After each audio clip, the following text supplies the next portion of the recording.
Listo, entonces el día de hoy vamos a ver digamos, el tema número 3 o último tema, el componente número 2. Con ese tema cerramos la arquitectura como conocimiento.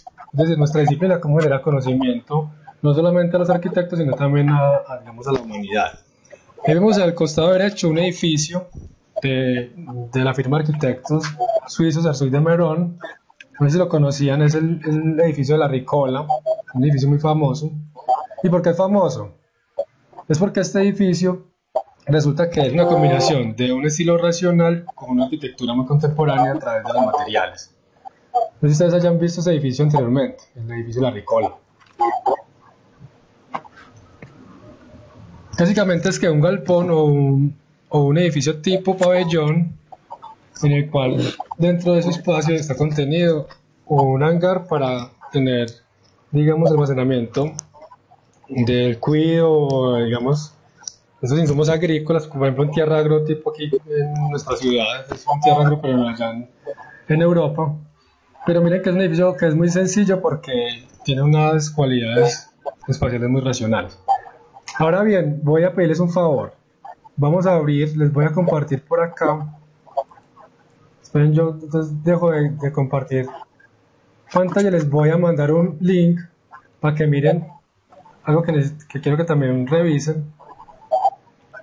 Mandar un link por acá y por favor lo abren para continuar con el tema. Se llama teoriasdelarquitectura.com. No sé si ustedes lo lograron abrir allá en sus casas.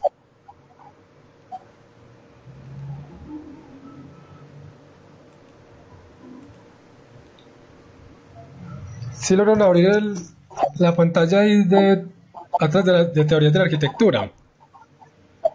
Se supone que está muy... Ahí les mandé un link, ¿cierto? No sé si lo logren ver ahí, es de teoriasdelarquitectura.com. Listo, bueno, dice que sí. Entonces miren que en esa página, si la logran abrir y si se les abre, es una información a partir de fuentes de información secundarias en la cual se relacionan teorías de la arquitectura a nivel mundial. Miren que esta información de diferentes tipos pues tiene una información importante que nos puede servir para la disciplina. Por ejemplo, yo tomo la letra C. Miren que no sé si les abrió ahí también, ahí estoy compartiendo en mi pantalla, habla de diferentes términos propios de la disciplina. ¿Qué trata esto realmente? Vamos a ver, por ejemplo, composición, que es un tema muy relevante para nosotros, composición.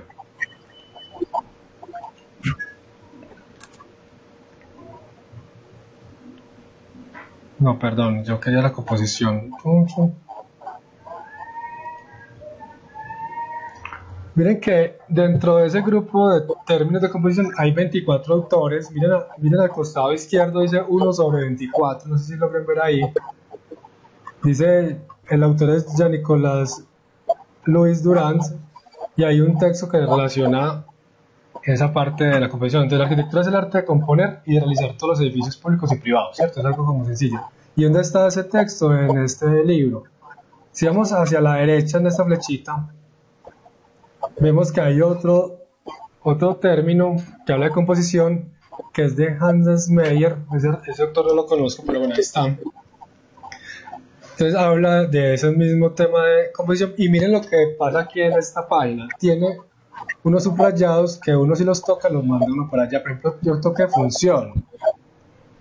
Entonces, si habla de función, hay 1 sobre 68 términos de función. Por ejemplo, vamos a leer la función que dice Theo van der Burg, artista holandés.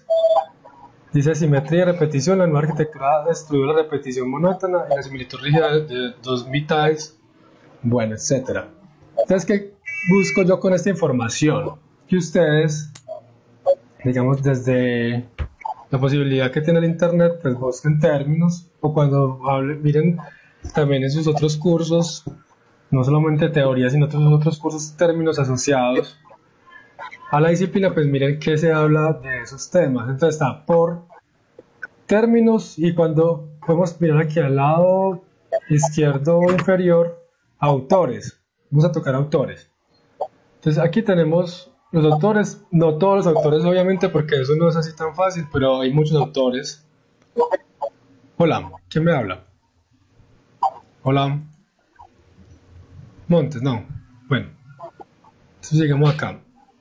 Miren que autores hay muchos autores. Como les digo, no son todos autores de arquitectura porque eso es imposible, pero sí hay muchos autores. Miren que está, por ejemplo, uno conocido. Está Henrik Mendelssohn, que es desconocido. Está Viollet-le-Duc, también es muy conocido. Está Gilles Deleuze.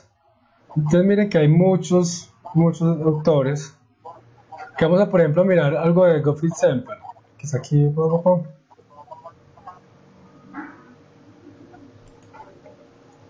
Y si tocamos al autor Gottfried Semper, que es uno muy importante realmente dentro de la disciplina, que habla mucho del revestimiento y las técnicas de construcción, miren que hay varios textos de él asociados, o sea, tiene 20 textos. Por ejemplo, este texto se llama Ciencia, Industria y Arte de 1852, y miren que hay unas frases relacionadas a ese texto. Entonces uno así podría también estudiar diferentes autores o textos en relación a la teoría de la arquitectura. Por eso quería que viéramos digamos, esta paginita, y por ejemplo con Semper vamos a introducir lo que es el tema del día de hoy. Entonces dice Semper, abro comillas, el estilo consiste en la concordancia de un fenómeno artístico con su origen, con todas las condiciones previas y con las modificaciones y circunstancias que intervienen en su hacerse. Partiendo de este punto de vista, el estilo no representa en absoluto sino el resultado de un proceso.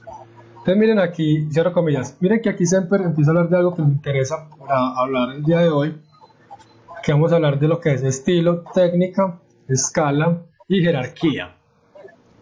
Entonces volvemos otra vez a la presentación y vamos a hablar de esto. Vamos a ver esos 4 términos, qué significa estilo, y voy a preguntar aquí, pues si quieren participar, para ustedes qué significa el estilo. ¿Qué significa estilo para nosotros estudiantes de arquitectura y arquitectos de formación?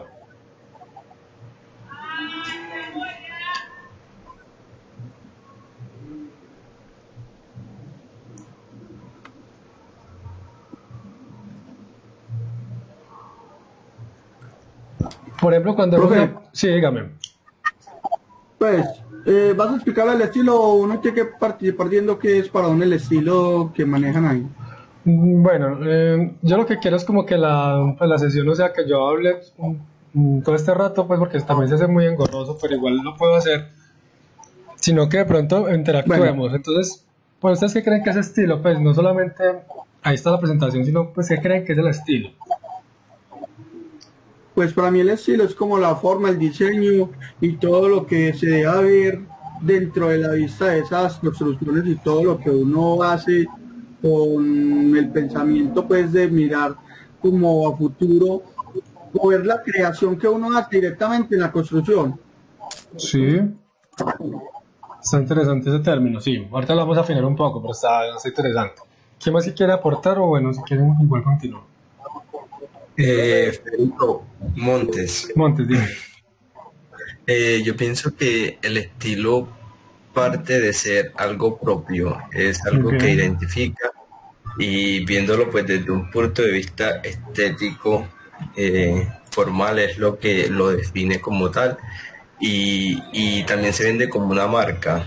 Sí, es algo que es único y que si se habla por lo menos del estilo Bauhaus, estamos hablando de una marca también. Muy bien.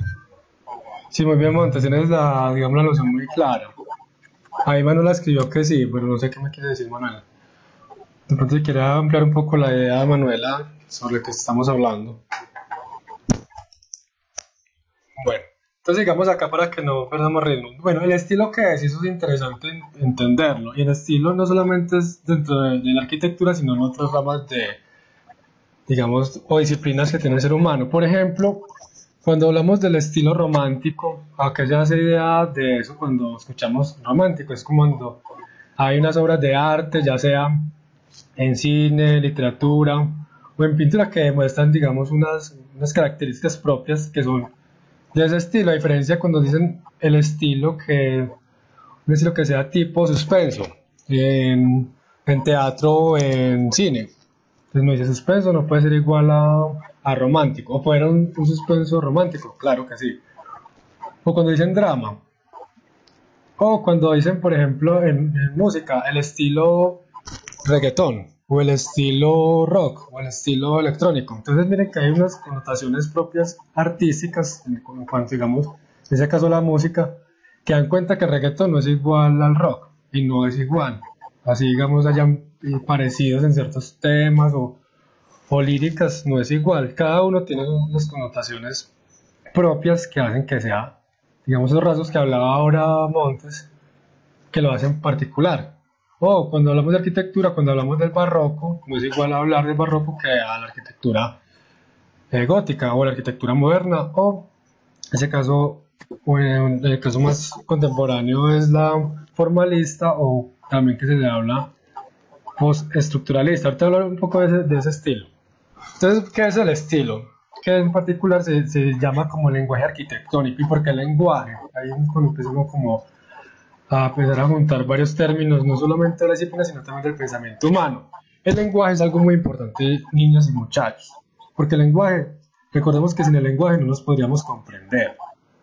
Si uno tiene un lenguaje, digamos, para explicar las cosas, pues no estaríamos en este momento ni siquiera en clase de teoría en Internet, porque precisamente para poder hacer una conferencia en Internet se requiere un lenguaje, digamos, de un sistema, de un ordenador, de una programación que hace posible que estemos aquí reunidos. Entonces, el lenguaje es muy importante y por eso se requiere un lenguaje arquitectónico, porque sin un lenguaje no se entendería bien qué se quiere decir o cómo se expresarían las formas para ser construidas. Entonces, el estilo también es, según pues una definición sencilla, es un uso, práctica, costumbre o moda. Sí, la moda también, una moda tipo los 80, no sé, no van a decir cuando eso. Me tocó la moda de los 80, de los 90, la de ahora.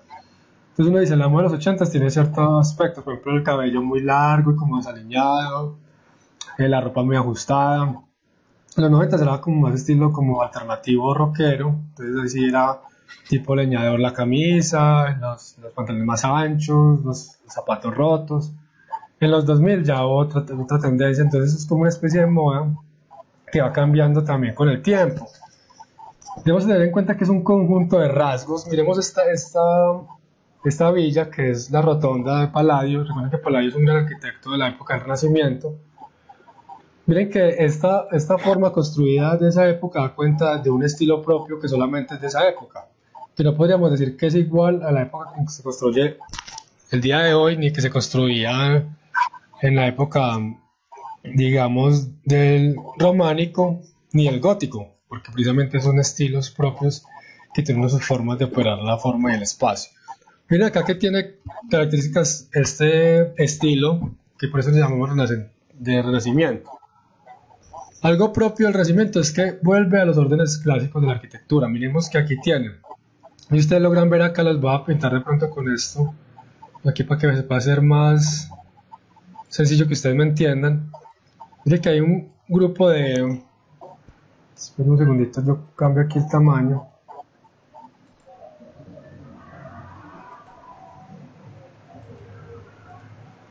Miren que aquí hay un grupo de elementos verticales en el frontis que se repiten, que digamos tienen una connotación armónica, que eso es propia de la arquitectura clásica, que por eso se llama Renacimiento. ¿Qué es el Renacimiento? Renacer de la arquitectura clásica. Miren que eso es propio considerado del Renacimiento, y además que estaba hecho sobre qué, algo importante también, sobre una base o un podio, que eso así se decía, era un podio. Voy a tener que cambiar el tamaño para que sea más legible. Aquí este naranjito no se ve bien, entonces este verde. Miren que esta espacialidad que vemos acá es propia de la arquitectura clásica que retomó el Renacimiento. Es una arquitectura hecha sobre una base que es propia de los griegos. Recordemos eso, por favor. ¿Cómo hacían los griegos? Hacían una base, la construían y sobre esa base hacían sus edificaciones. Y esa base se llamaba un podio. Por eso cuando vemos que cuando hay una carrera o hay una competencia, se hace un podio. Si el primero, segundo y tercero, por eso el podio significa eso, como una base sobre el suelo para generar pues la espacialidad. Y eso viene de los griegos, que también lo tomaron los romanos y por eso el Renacimiento lo volvió a tomar. Miren que también tiene aquí la parte del capitel, que es propia también de la arquitectura clásica, por eso se llama Renacimiento. Y son formas propias de esa época de la historia. ¿Desde cuándo viene el Renacimiento? Más o menos de 1480 en adelante hasta entrado 1600. Ahí va cambiando del Renacimiento, va pasando al Barroco, y eso es una transformación también de los órdenes, digamos, artísticos que tiene la arquitectura en esa época. Y por eso se dio en ese lugar, digamos, del planeta, que es propio, digamos, de Italia también, de lugares como Francia, incluso Alemania, pero no es hecho en todo el mundo. Por eso es propio de, digamos, de Italia. En ese caso, pues, como se llama con mayor fuerza, ese tema del Renacimiento. Por eso esas características son propias de allá. Entonces se podría definir como las propiedades formales y espaciales que se produce en diferentes épocas y lugares. Importante eso, chicas y muchachos, eso que lo voy a colocar en rojito y lo subrayo, porque se producen en diferentes épocas y lugares. No es lo mismo hacer arquitectura renacentista en Italia que hacer arquitectura renacentista en Alemania, porque son diferentes lugares y por eso son diferentes tipos o estilos de lenguaje arquitectónico. Miremos por ejemplo la planta de esa misma Villa Rotonda. Miren que es una espacialidad muy muy organizada, muy matemática. Miren que son una forma tipo espacio central. Lo habíamos visto hace poco en la clase que les di sobre espacio, materia, tiempo. Un espacio central que está hecho de habitaciones comunicantes. Eso lo habíamos visto también al principio del curso cuando veíamos las formas de habitar el espacio, que dependiendo de la época en que vive la población, pues cambia sus formas arquitectónicas. Por ejemplo, en esta época recordemos que porque eran habitaciones comunicantes, porque a la gente le gustaba estar juntas, era más común el contacto social, y por eso el espacio central también era tan amplio para hacer esas reuniones sociales amplias, de la gente llegaba a hacer, digamos, esa es una forma de vida burguesa, en la cual la gente que tenía forma o dinero hacía grandes reuniones en espacio social y unas habitaciones que comunicaban que bordeaban y comunicaban a este centro. Bien, también lo que hacía Palladio con digamos, con la proporción de la altura, tenía un estudio matemático. Recordemos que ellos también pensaban mucho en la armonía, digamos, en cómo el espacio debería ser armónico, de un espacio relativamente matemático, y por eso daba la proporción tanto de largo sobre alto. Recordemos eso que lo veíamos con el estudio que hacía Rowe en las matemáticas de la vivienda ideal. Pero miremos este cambio completo en la forma construida. Esta propiedad todavía está construida, queda en Holanda, en la casa Schroeder, que es una casa mandada a hacer al arquitecto Thomas Garrett Rietveld en el año 1924. O sea, esta casa tiene 94 años. No es una casa, pues, digamos, nueva, sino que ya tiene muchos años. ¿Y por qué es interesante esta casa? Porque está aplicada la teoría del nuevo plasticismo holandés. No sé si ustedes sepan esa historia, si no se la saben, se las cuento. Voy a mirar a ver quién sabe contar la historia del nuevo plasticismo holandés. ¿Quién se anima a decir qué significa eso? Manuela. Voy a responder aquí a Manuela por un ladito.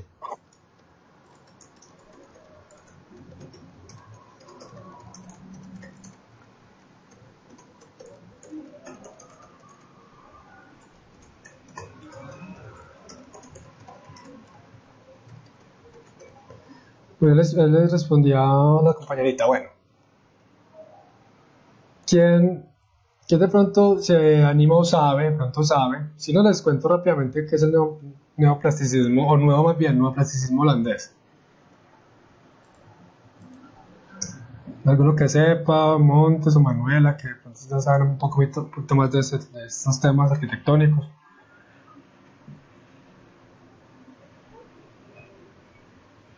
Bueno, les voy a contar qué es el nuevo plasticismo holandés para que entendamos esto qué significa entonces.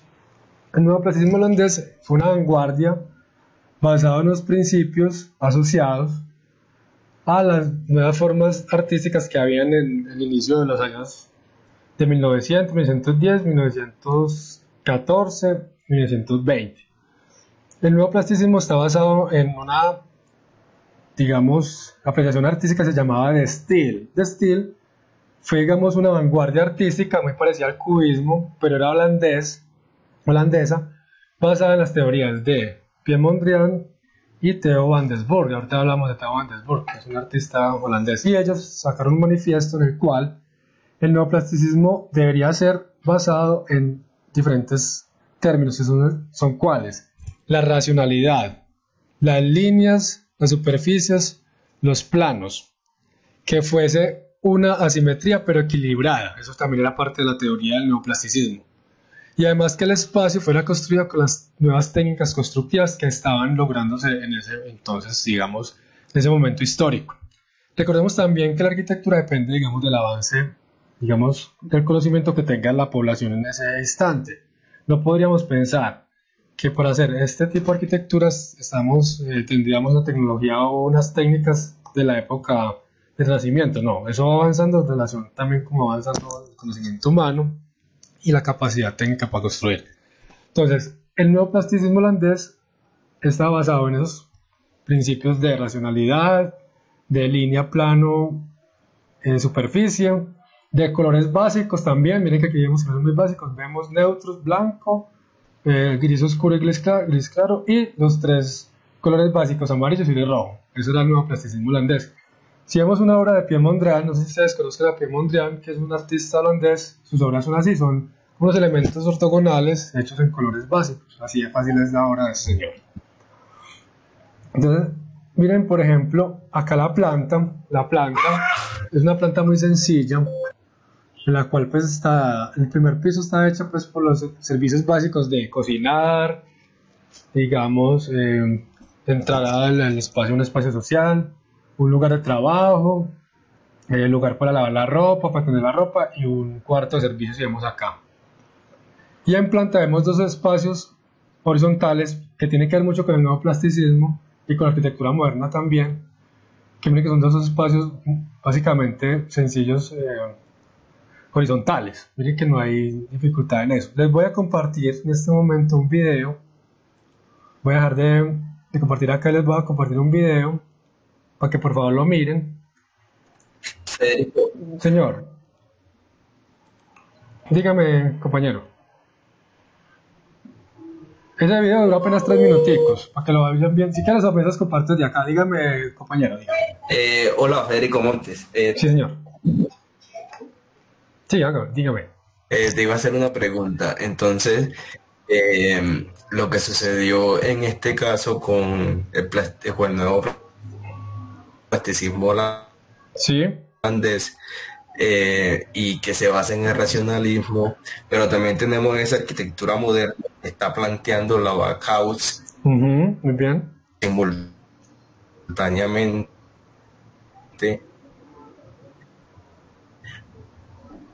Sí, se fue un poco la onda, pero yo te entendí. No sé si lo entendieron los demás. Pues sí, pues una arquitectura, la idea de ellos es el funcionalismo. Muy bien, Montes, que relaciones eso. Sí, recordemos algo, de pronto recordémonos, porque es que a veces uno cree que ustedes saben, pero bueno, todos estamos para aprender un poquito. Les voy a contar cómo se fue dando como toda esa situación de la arquitectura moderna. Hubieron varios principios que se dieron en ese momento histórico, y eso lo hablaba Gideon cuando hablaba del libro Espacio, Tiempo, Arquitectura, en que él decía que lo que era común en esa época de la historia era el arte, la construcción y la arquitectura. Entonces, Gideon entendió que había diferentes culturas que estaban entendiendo eso de manera simultánea. Que entendió, por ejemplo, que el cubismo era una corriente artística, era pictórica, y que daba línea para hacer arquitectura, por ejemplo, por el lado del cubismo. Por el lado también de la Bauhaus, que estás hablando de la Bauhaus, es una escuela alemana que también basa los principios del arte contemporáneo, en ese caso pues de ese arte, de esa época, del cubismo, del nuevo racionalismo, e incluso también del nuevo plasticismo holandés. Y Theo van Doesburg fue docente de la Bauhaus, y Theo van Doesburg fue pionero de ese estilo del nuevo plasticismo holandés. Entonces vemos ahí cómo la teoría de Theo van Doesburg, que era un artista holandés, la incluyó en la Bauhaus. Y por eso vemos en la Bauhaus muchas teorías a la vez de arquitectura que tiene que ver con esas formas artísticas. Vemos teoría de Mies van der Rohe, teoría de Walter Gropius, de Laszlo Moholy-Nagy. Recordemos que Laszlo Moholy-Nagy también hacía teoría sobre el nuevo espacio y nuevo espacio construido. También en ese momento estaba pasando la revolución rusa, que cambió todo el sistema ideológico y también de pensamiento ruso, en la cual llegó el constructivismo ruso, que también tuvo unas formas propias de esa arquitectura que eran muy racionales. Y fíjense que en ese momento de la historia, que fue entre 1910 a 1925, 1930, hubo un cambio completo de entender el espacio arquitectónico, porque había unas vanguardias artísticas y también teóricas. Es por eso que se da ese cambio completo en la forma de entender, y por eso se le llama arquitectura moderna, modernidad, porque hay unas doctrinas semejantes que dan cuenta de una forma de entender, digamos, la arquitectura. Y después, más adelantico, se hicieron los congresos internacionales de arquitectura moderna, donde se articularon esas teorías a una noción, digamos, conjunta del espacio, de la forma de entender el espacio arquitectónica en ese momento. Entonces, por eso la CIAM lo que hizo fue congregar esas teorías para hacer una vanguardia que se volvió un estilo, que se volvió un estilo moderno, también llamado funcional, porque fue muy funcionalista, es verdad. Se generaron unas formas muy racionales para generar unas funciones propias del momento de esa historia. Entonces, fíjense que ahí se van juntando varias teorías y varios momentos y varios lugares que dan cuenta de un estilo propio de esa manera de construir. Entonces, recordemos, está neoclasismo holandés, que tiene que ver mucho con la Bauhaus, que además tiene que ver mucho con el constructivismo ruso, y además tiene que ver todo eso con la arquitectura moderna. Entonces, por eso esas arquitecturas, les voy a volver a... Bueno, les pregunto, ¿les abrió ese vínculo de ahí? Porque sería bueno ver el video, si no, igual también aquí se los puedo mostrar. Les voy a compartir entonces acá mi pantalla para que veamos el video. No demora sino 3 minutos, no es tan largo, que habla mucho de esa forma de entender la arquitectura de Rietveld. Lo vamos acá, igual se los dejo ahí para que ustedes lo vean. Listo, vamos a ver. The house in neoplasticism style, Rietveld Schroeder House. Gerrit Thomas Rietveld started his career as a furniture maker, but later on he became an architect. He was born in the city of Utrecht in the Netherlands in the late 19th century. Utrecht was a culturally lively place. A new artistic movement emerged there in the early 20th century, neoplasticism. The leading advocate of this movement was the painter Piet Mondrian. He was known for his simply composed works of straight lines and 3 basic colours. Rietveld was inspired by neoplasticism, which was also referred to as the De Stijl movement. This is the red and blue chair, which made him famous. He extended his creativity into architecture and built a house on the outskirts of Utrecht in 1924. Commissioned by a banker's widow called Mrs. Schroeder, it was the first building constructed completely using the concept of neoplasticism. The entrance door was divided in 2 parts and can be opened both ways.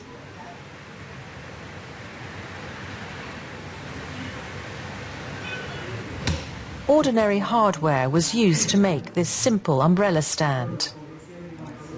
The second floor is uniquely composed of straight lines and square shapes. It's painted in the style's signature basic colours: red, blue and yellow.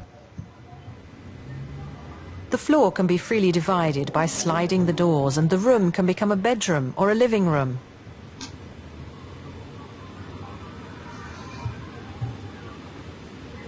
The staircase can be closed off. However, the transparent glass panels provide for the continuity of the floor and the sense of space. The skylight can be easily opened or closed, so sunlight can enter the house during the daytime in any season.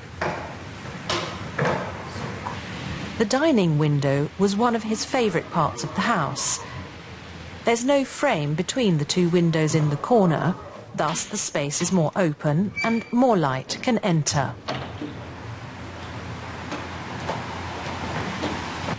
The chair by the window is known as the Berlin chair, one of Rietveld's masterpieces. It was Mrs. Schroeder's favourite spot. A framed photo of Rietveld is placed in the dining room. Mrs. Schroeder lived into her mid-90s and died in 1985 after living in the house for 60 years.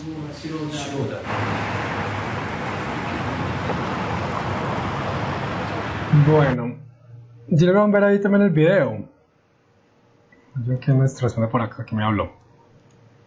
Vea que, aunque si bien está en inglés, ahí explicaba que Rietveld empezó siendo, digamos, diseñador industrial o constructor de muebles y luego se volvió arquitecto.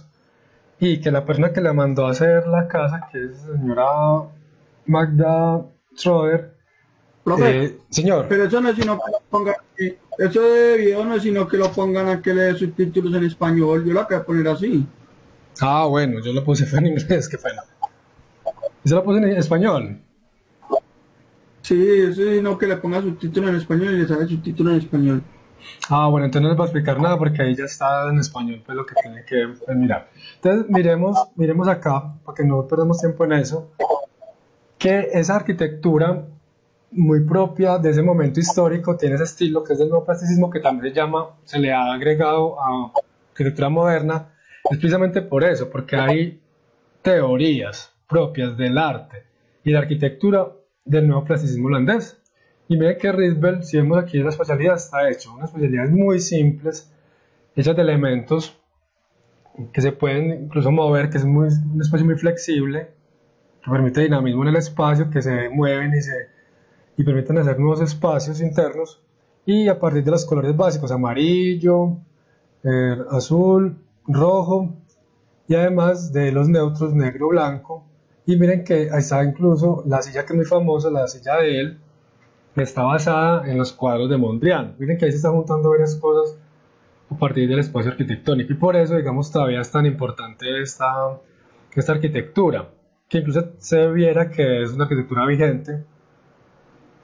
Y además que casualmente la persona que mandó a hacer, esta casa, vivió en ella 60 años hasta que murió. La señora murió en el año 85 y vivió 60 años en esa casa. Miren que ahí también podemos ver formas del habitar, en la cual el dueño, en ese caso la dueña, mandó a hacer un proyecto muy particular, una casa diferente en Utrecht, y por eso, pues digamos, tiene esas formas de habitar, y que de hecho todavía son vigentes. Y además que vemos que esta arquitectura, aunque si bien ya no es una casa, porque ya es, digamos, un espacio para uno conocer, digamos, el que pueda ir a Holanda en algún momento de la vida cuando se acabe esta pandemia y seamos cómo volver a viajar, uno va a Holanda y allá entra a esa casa, pero entra como un visitante, porque ya es una casa museo, ya no vive alguien ahí, porque ya pues los dueños ya no viven, entonces ya es un espacio como para conocer y no para vivir, pues para habitar, para tener un espacio residencial.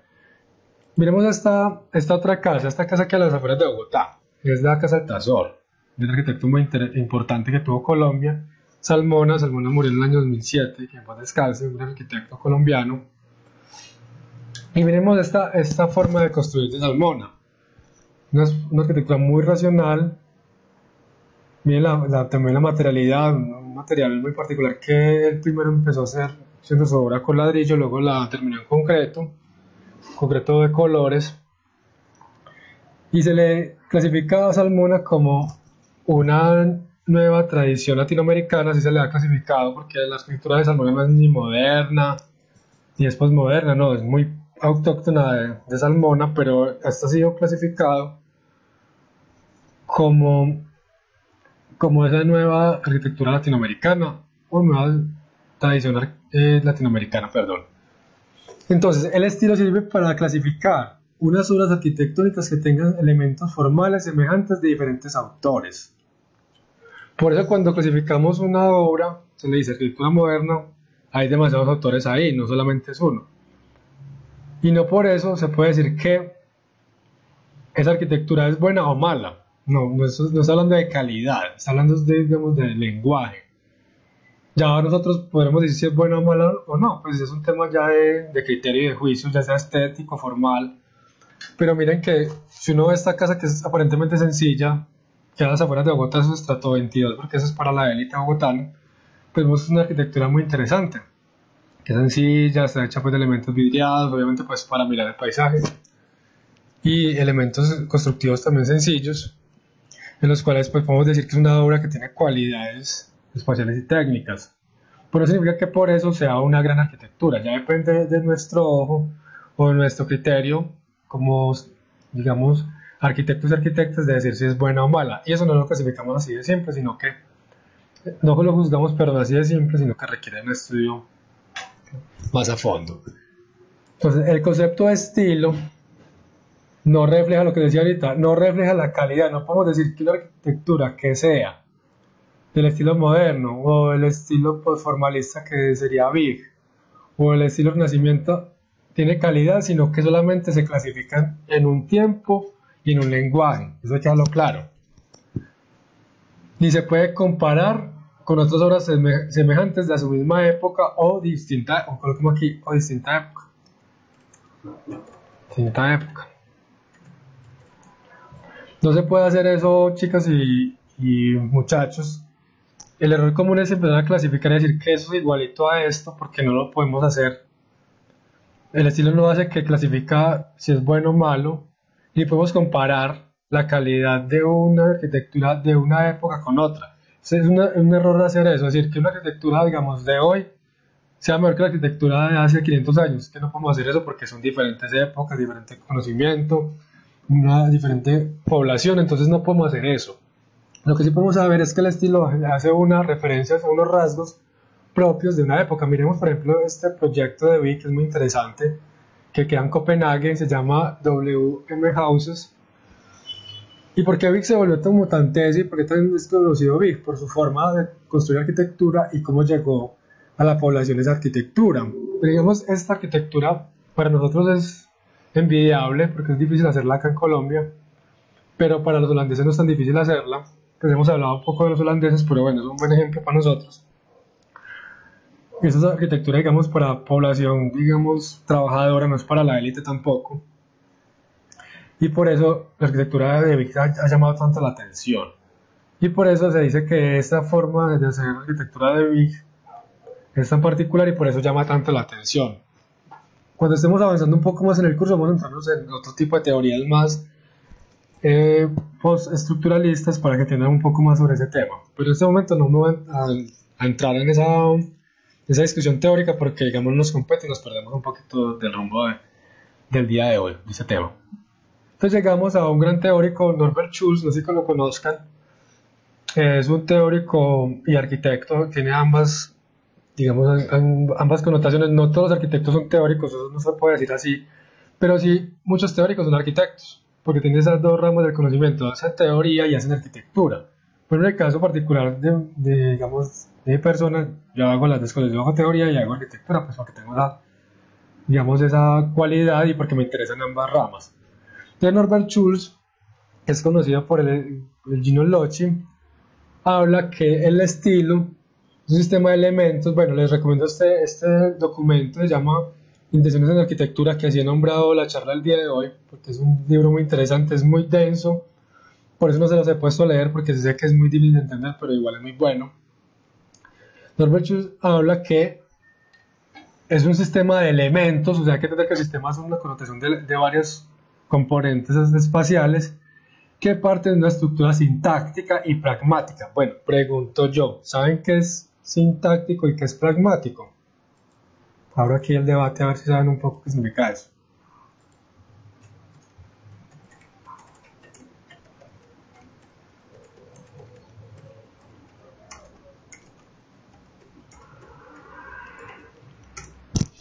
Hola, ¿están todavía conmigo? ¿Ya se fueron? ¿Nos dejaron ahí conectados y se fueron?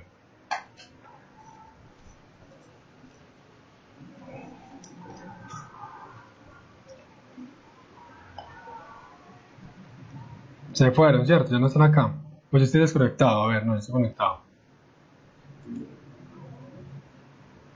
Yo estoy conectado a la red. Hola. Se fueron a dormir de pronto. Se está haciendo ganas de dormir. Eso ya está muy opaco. Bueno, dice Valentina. Bueno, Valentina, qué bien que me saludó Valentina, porque ese día no sé de la vida de Valentina. Bueno, entonces, ¿saben qué significa sintáctico y pragmático? Para poderles explicar bien.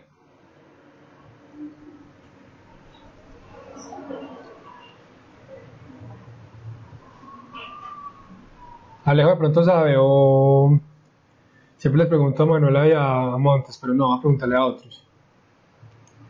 Pronto Sofía sabe, o Alejandra Argume, o Laura. Es importante tenerlo claro, muchachos y niñas, porque eso compete mucho lo que hacemos como arquitectos y arquitectas. Saber que sintáctico y pragmático es lo que hacemos, pero probablemente lo hacemos, pero no sabemos por qué lo hacemos. Y lo que trata también teoría del conocimiento es que seamos conscientes cuando utilicemos ciertas herramientas cuando hacemos arquitectura. No solamente es hacer muy buenos edificios o renders o proyectos de diseño, sino entender cómo los hacemos, y por eso estamos haciendo este curso. Bueno, como están muy calladitos, les voy a explicar qué es cada una de las palabras. La sintaxis tiene que ver con el lenguaje escrito. Entonces voy a escribirles, por ejemplo, acá.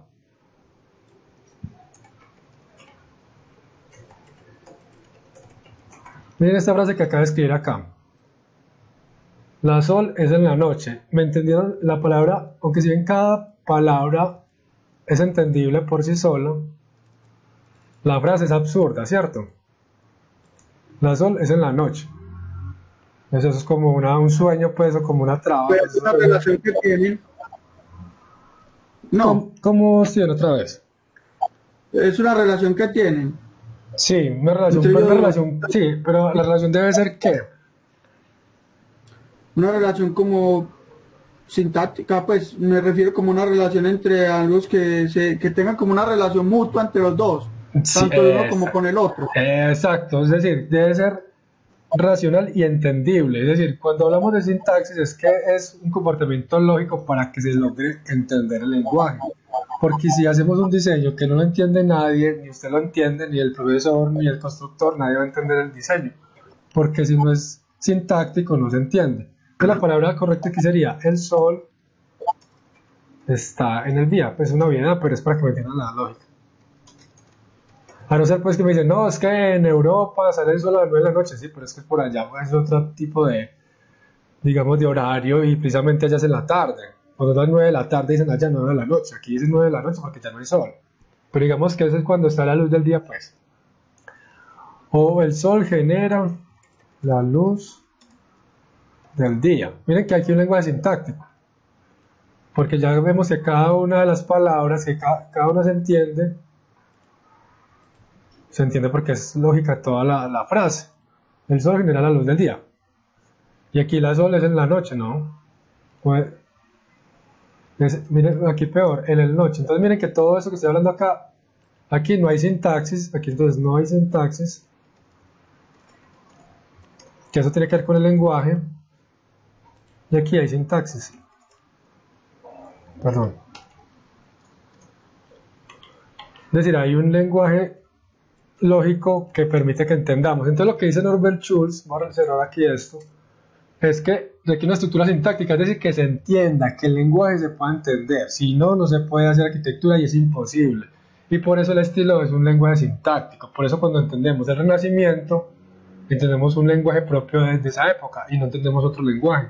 No podemos decir Renacimiento y a usted se les llega a la mente un edificio barroco, porque es que es cuando no hay sintaxis, porque eso es otra cosa. Y pragmático, bueno, ¿qué es pragmático? Es que es útil. Es decir, ¿para qué es útil? Porque cuando construimos, por ejemplo, la ventana, entendemos que es ventana, que entendemos que es columna, pero ellos por sí solos no pueden ser útiles si no son pragmáticos. Es decir, usted entiende ventana, pero es cuando está utilizada la ventana para darle luz y viento al cuarto, o a la sala, o al espacio que usted esté haciendo, ventilando. Por eso es pragmático, por eso la ventana es pragmática, no porque la ventana es muy bonita ni porque les parezca chévere, sino porque está siendo utilizada de manera también lógica. Perdón, se me está poniendo mal. Ventana pragmática es cuando se está haciendo utilizada. Estoy escribiendo mal, estoy escribiendo hasta mal esto. No. Es cuando está siendo bien empleada y tiene una utilidad, pues está siendo empleada de manera, digamos, real, no solamente como idea, sino como objeto, y por eso se llama esa parte en arquetipos. Bueno, ahorita les explico qué es arquetipos mediante la composición formal, sí, señor. Pero pragmáticamente hace las acciones como que hay dentro de, no en cuanto a la forma en que lo que vos estás diciendo y no en cuanto a la acción que ejerce eso en cierto espacio. Sí, es Por la ejemplo, la acción que están utilidad. haciendo en la vivienda. Sí, muy bien, es muy buen ejemplo. Miren, ustedes están diseñando vivienda, la mayoría de ustedes están en tercero. La vivienda con qué se hace, con elementos sintácticos y pragmáticos. Es decir, cuando usted construye una vivienda, entonces requiere no solamente la función de habitar residencial, sino que también requiere que tenga unas puertas, unas ventanas, unos baños. Y esas condiciones, tanto formales y espaciales, requieren de una estructura sintáctica y pragmática para que sea posible entender la casa, porque usted una casa no la puede hacer de otras cosas. Sería muy raro hacer una casa a partir de hacer oficinas. Pues sería muy raro. Pues se puede ir a una oficina, claro. Pues no sería una casa, sería una oficina que usted utiliza para habitar. Es un diferente el concepto. Por eso, ambas ideas sintácticas y pragmáticas requieren ser lógicas en nuestro pensamiento para poder hacer arquitectura. Por eso aquí dice, mediante la composición formal, que depende a través de un periodo histórico, una región y una cultura determinada. Aquí voy a subrayar eso también porque es importante. Todo depende de esos aspectos, de un periodo de tiempo, de un lugar y de unas personas que viven ahí. Miren que, por ejemplo, hablamos mucho de Roma, de Italia, que tiene ese problema grande desde ese momento de la pandemia. Pero independientemente de que estén en problemas de salud, es una gran cultura. Y miren que tiene un montón de estilos dentro de la cultura. Tiene muchos estilos. Entonces, por eso hay que tener claro que eso depende de esos aspectos del tiempo, o sea, la historia, del lugar, importante ese término lugar que tiene que ver mucho con Norbert Schulz, y la cultura. Entonces, miremos, por ejemplo, esta casa que diseñó Norbert Schulz en Noruega. Miren que, porque es tan vidriada, y me dicen, no, eso es una burbuja, una pecera. Pero claro, si uno va a ver a Noruega, que casi prácticamente es como el Polo Norte, pues ya solamente bien pues como los osos polares y los pingüinos, pues eso es un lugar muy frío, entonces por eso requiere mucha iluminación y mucho sol.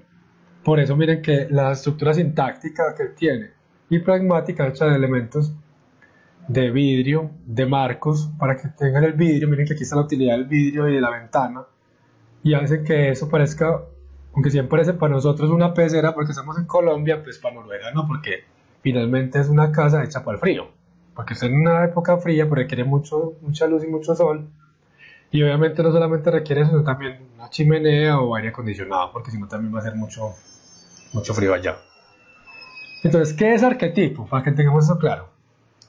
Es un patrón de elementos estables en los diversos estilos que puede ser usado de diferentes formas sin perder su sentido sintáctico y pragmático, ¿es verdad? Porque si perdemos, digamos, el sentido de estos patrones, no sería un arquetipo. ¿Y qué es un arquetipo? Hagamos aquí el ejemplo. La arquitectura gótica, ¿de qué se compone? A ver, yo les hago un poquito de historia de arquitectura acá.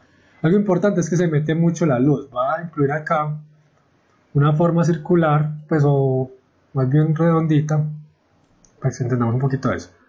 Está hecho de elementos, pues vamos a hacer relleno, contorno rojo. Sí, dibujar pues realmente en PowerPoint es muy difícil, pero bueno. Entonces, miren acá, está hecho de qué elementos? Elementos que ingresan la luz al espacio, es importante en el gótico. Además, está hecho también de curvas ojivales. ¿Y por qué están hechas esas curvas ojivales? ¿Sí de pronto recuerda eso? Voy a poner aquí el tipo de curva. Bueno, ahí me disculpa la demora pues en esto, pero es para que se quede clara la idea. Está hecha de curvas, porque está hecho de curvas ojivales en la arquitectura gótica, es algo importante que hay que tener en cuenta y es un tema histórico.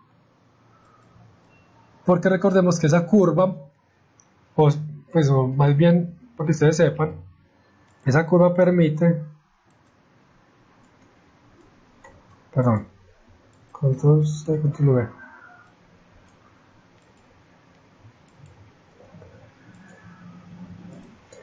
Esa curva permite que todo el peso que viene de acá descargue en el arco ojival y vaya más fácilmente, de manera más práctica, hacia el suelo. Por eso ellos lo construyeron así, porque hay tan bonita la curva ojival. Okay, que me pareció muy chévere, no es un tema también constructivo, y por eso el gótico depende de meter mucha luz al espacio y de los arcos ojivales. Eso es algo característico de la arquitectura gótica, y por eso es gótico y no se vuelve renacentista ni se vuelve románico. Por eso es tan particular de esa arquitectura. Miren acá también en la entrada, esta es la iglesia de Notre Dame de París, que tuvo pues el problema que se quemó pues la cubierta, pues que pesar y todo, pero eso le pasó a esa iglesia hace poco. Eso fue que el año pasado, bueno, ya no me acuerdo bien hace cuánto, eso pasó hace poco.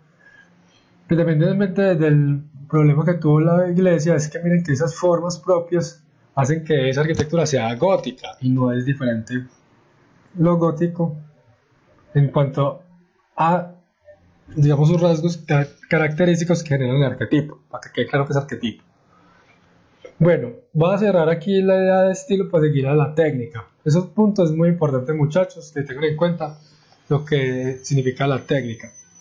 La técnica no podemos entenderla solamente como pegar ladrillos, ni colocar el acero para vaciar la losa, ni el cemento con el agua, no.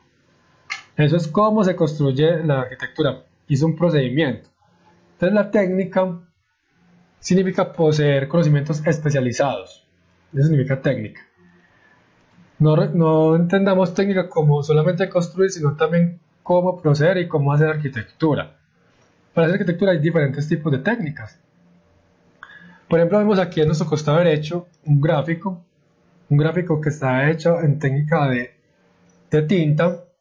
Es un gráfico muy bien hecho en perspectiva. Miren acá, pues sí, incluso esa mano alzada es un muy buen dibujo. Una persona que lo hizo realmente tiene capacidades gráficas, pero porque recordemos eso del artesano. A los que les tocó el artesano, de pronto recuerdan más eso que los que no les tocó el artesano.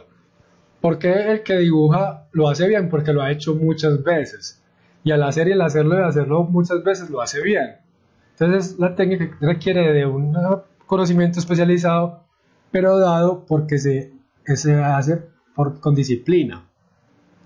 Ustedes cuando empiezan a aprender otro tipo de programas, ustedes, imagino que los que ya hicieron delineantes saben muchos programas, el Revit, el Architectural, el SketchUp, pero todos ustedes deben aprender de manera muy juiciosa ese tipo de herramientas virtuales, porque finalmente así les va a tocar trabajar. Muy difícilmente ustedes van a vender un proyecto a mano alzada. Probablemente un cliente les dirá a una persona, es un diseño aquí rápidamente a mano, y por eso le van a dar un dinero, y por eso se va a construir un edificio. Difícilmente, pero puede que exista. Una persona lo podrá hacer, pero no todos nosotros. Sin embargo, independientemente de aprender o no a dibujar a mano alzada, hay que aprender a hacerlo bien, no solamente a mano alzada, sino también a computadora. Y por eso miren que precisamente ese curso está dado a través de esas herramientas tecnológicas que nos permite hacer esta charla, porque se vuelve de una manera tecnológica el entendimiento de lo que significa técnica. Entonces, es la manera de generar un conocimiento eficiente en la disciplina de arquitectura. Bueno, expliquemos qué significa eso. La técnica se debe entender como un saber. ¿Y qué es un saber? Es un conocimiento que, como les decía ahora, como se vuelve repetitivo, se vuelve válido de manera universal. Es decir, por ejemplo, yo aprendo a hacer un render, o yo aprendo a hacer un modelado 3D en cualquier herramienta, que hay muchas. Como lo aprendí a hacer, se vuelve universal. Ese modelado lo puede hacer esta persona que estoy diciendo, y la puede entender otra persona en otro país, porque su técnica es válida porque es hecha de manera semejante, o se entendió de manera semejante. Bueno, la técnica, como saber, también es necesario por el conocimiento de las causas, y también es importante tener en cuenta eso. Miremos este grupo de trabajadores que hacen un ensamblaje de una técnica de cubierta metálica, y ellos deben tener conocimiento de qué están haciendo. Es decir, no solamente colocan eso por ponerlo, no es porque ellos, qué chévere colocar un montón de elementos metálicos, sino que ellos saben cómo es que se coloca eso y qué causas tiene y efectos tiene ese conocimiento específico. Por eso hay que hacerlo de manera lógica y no es de cualquier manera, sino que eso requiere un procedimiento muy, muy racional y muy, muy cualificado. Entonces la técnica, a diferencia de la tecnología, requiere un conocimiento específico. La tecnología es un conocimiento aplicado para poder lograr digamos, una respuesta técnica. Por eso, digamos, la tecnología, para tener claridad en ambos términos, por ejemplo, técnica de construir cubierta. Pero tecnología sería ¿qué? La estructura metálica, una estructura liviana, el material con el que se está construyendo, no es cualquier tipo de material, eso sería tecnología. Por eso una depende de la otra, y por eso hay que diferenciar lo que es técnica de tecnología. Y además también es racional por la facultad cognitiva que se utiliza. Sí, la técnica es muy, digamos, no es de cualquier manera, muchachos y niñas, requiere de un saber muy especializado. Entonces es racional. Ahí depende mucho de nuestra capacidad racional de nuestro pensamiento. Bueno, la técnica como tenencia.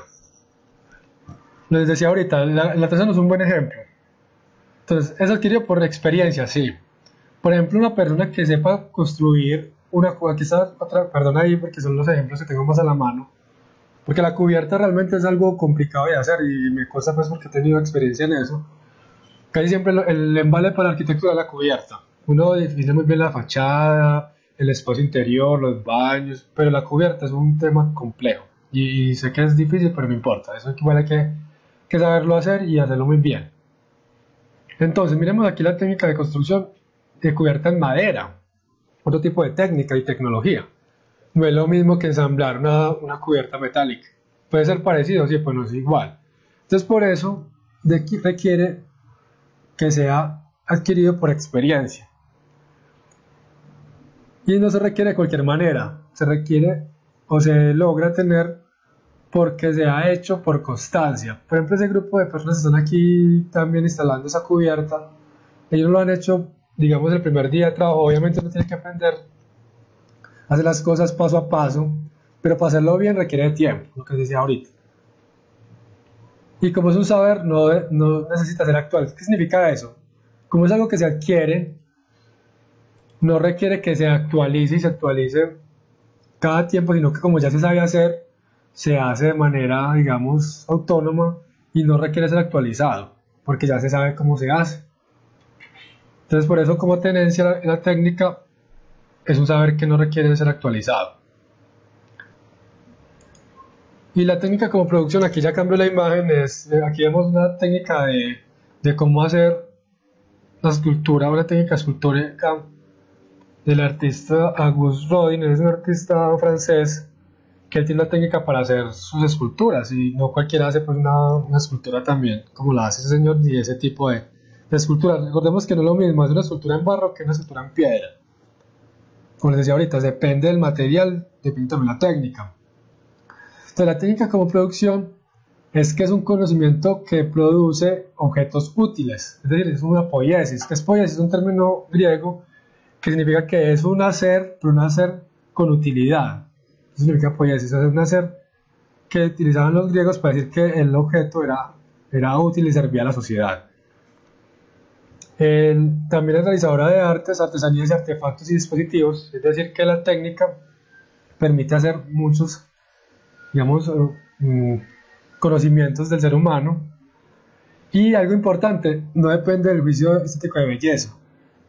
Ahí no depende si es bonito o feo, no. No importa eso, si está agradable o no a los ojos, porque esa técnica de producción es indiferente a eso. Es saber hacer los objetos de manera útil, pero no depende de la belleza del objeto, sino que sea útil el objeto. O sea que eso no interfiere ahí, no importa que sea bello, pero sí que sea útil.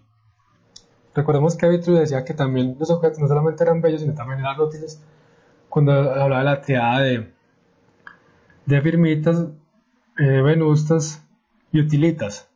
Entonces, ahí lo que se habla es que la técnica es indiferente al juicio de belleza, al juicio estético. Miremos este render. Este render pues no es hecho de cualquier manera, es un render que se ha hecho con las cualidades propias de esos programas de computador. Ustedes también deben aprender eso en algún momento, no es que aprenderlo pues de manera desorganizada, sino con juicio, con disciplina. Les recomiendo que empiecen cuando puedan, cuando logren estudiar. Estudien modelado renderizado, eso les va a ser de mucha utilidad, niñas y muchachos. De verdad que eso hoy en día se requiere mucho, aprender las herramientas de Revit, de BIM. Eso es importante que lo aprendan, porque ustedes cuando aprendan eso y se vuelven, digamos, juiciositos en eso, más adelante se vuelven unos tesos. Entonces es cuando ustedes cualifican su saber y conocimiento de la arquitectura. Y no por eso significa que sean buenos o malos arquitectos, ¿no? Si son buenos en hacer render y hacer modelado, no significa que sean malos arquitectos o buenos arquitectos, pero sí van a tener una herramienta para poder ser, digamos, tener esa formación disciplinar.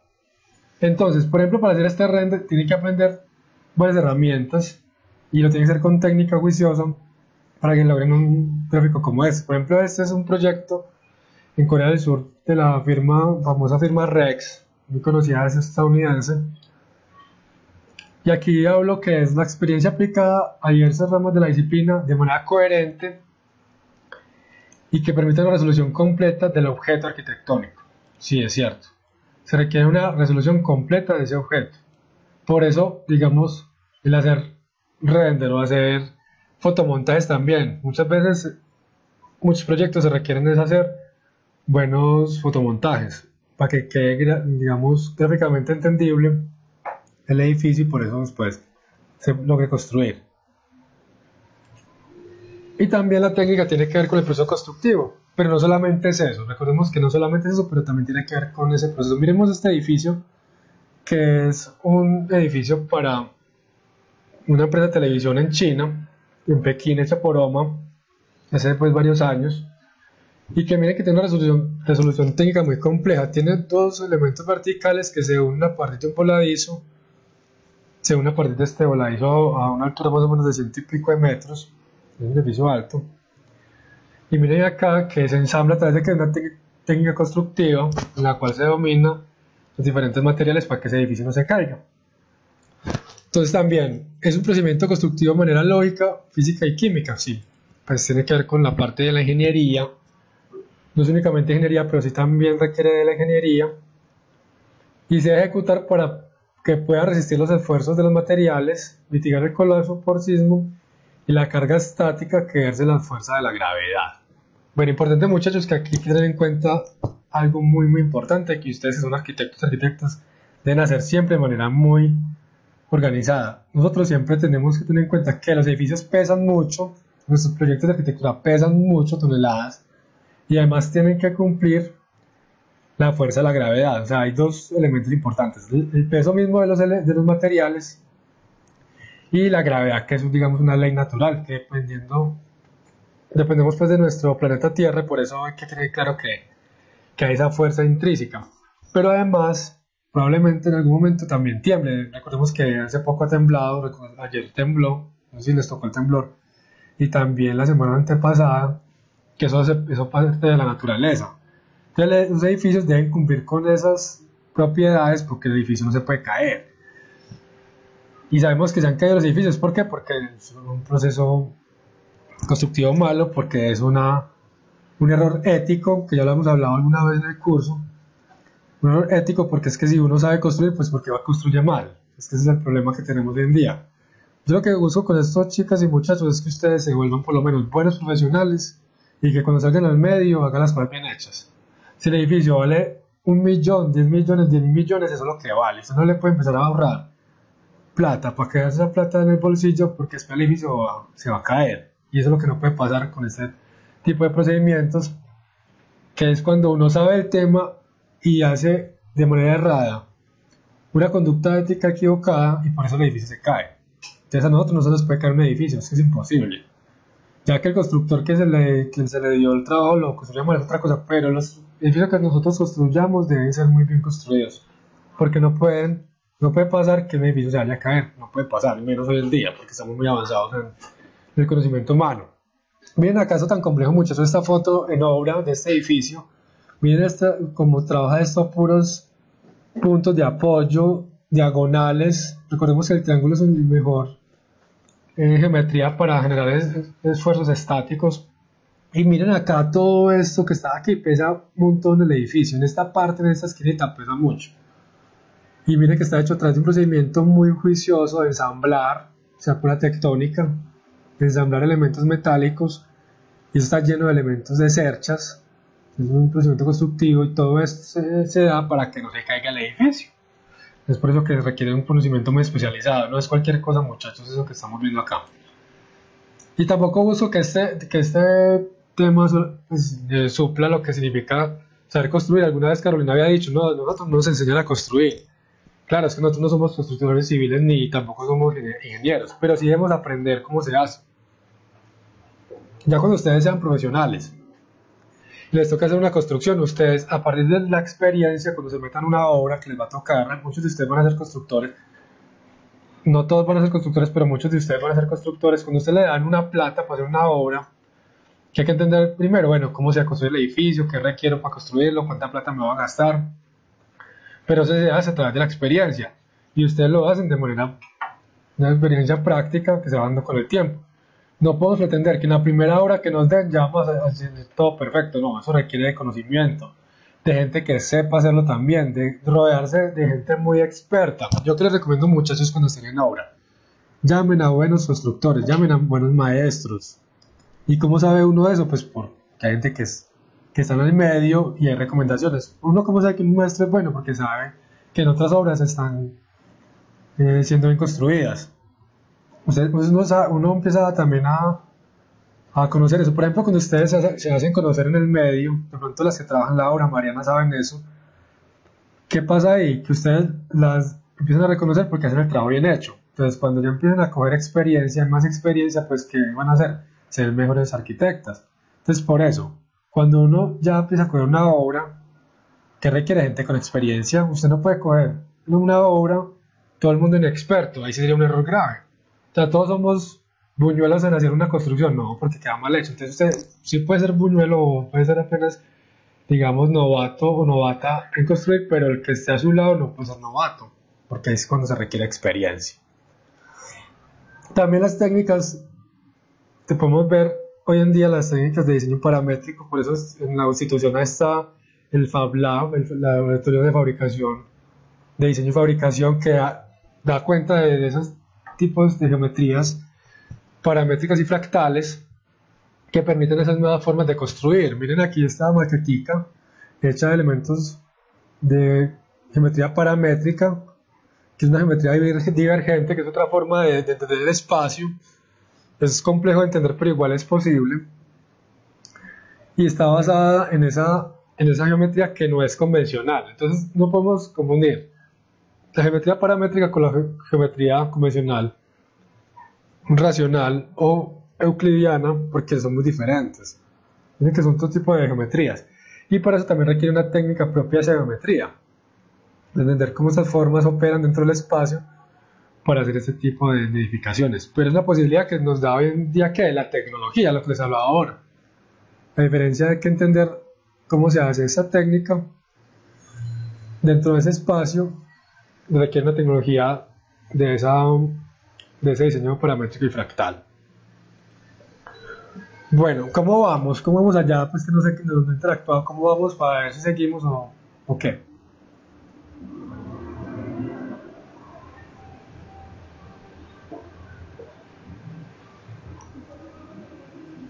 Bueno, están muy calladitos. Bueno, o se durmieron o se fueron, no sé.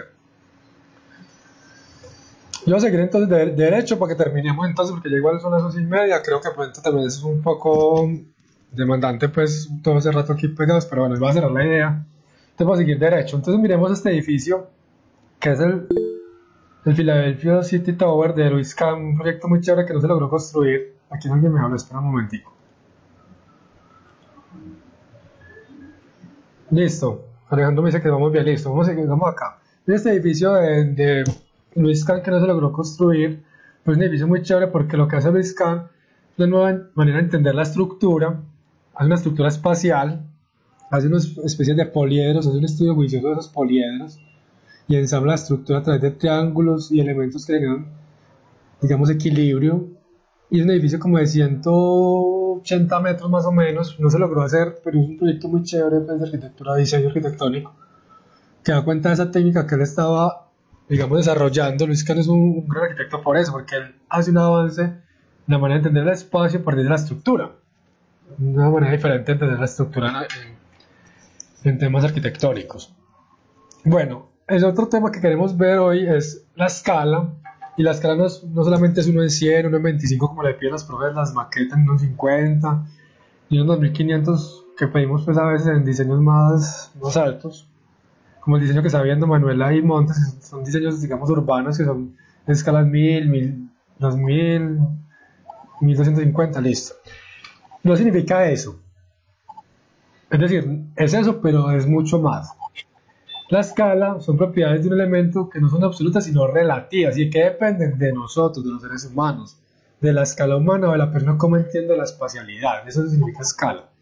No escala, pues, como les decía, no es la escala lógica de 1 en 100, 1 en 50, ni 1 en 1, que eso la deben saber pues ustedes que están estudiando arquitectura, sino que es una escala en relación a nuestro cuerpo, y es una relación entre las dimensiones de manera armónica del cuerpo humano con los objetos de la naturaleza. Los que vieron el curso de diseño, introducción a arquitectura de delineantes, saben un poquito de eso porque ya lo vimos, pero aquí lo vamos a ver en teoría. Y miren acá, por ejemplo, este elemento que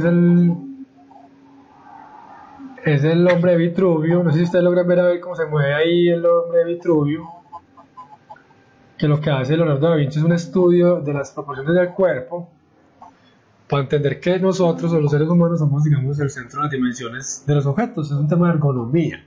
La ergonomía es como los objetos son relacionados a las dimensiones corporales. Por eso nuestros objetos, el computador, el mouse, nuestra cama, nuestra mesa, tienen que ver con nuestras dimensiones.